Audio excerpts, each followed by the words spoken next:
പുതിയൊരു വീഡിയോയിലേക്ക് എല്ലാവർക്കും സ്വാഗതം. കഴിഞ്ഞ വീഡിയോയിൽ ചർച്ച ചെയ്തത് കറണ്ട് അഫയേഴ്സാണ്. എന്നാൽ ഇന്ന് അതല്ല.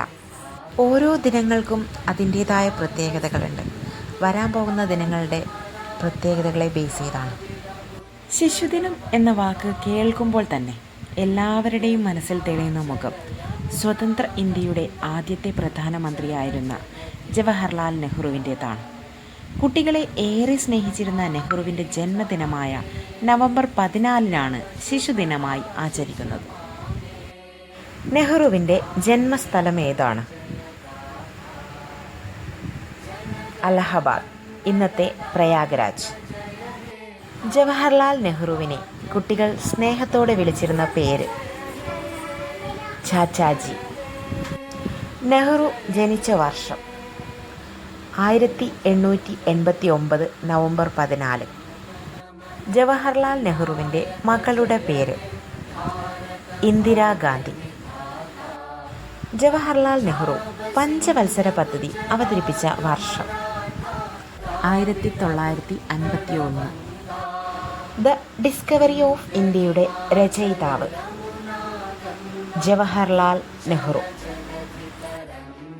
ആധുനിക ഭാരതത്തിൻ്റെ ശില്പി എന്നറിയപ്പെടുന്നത്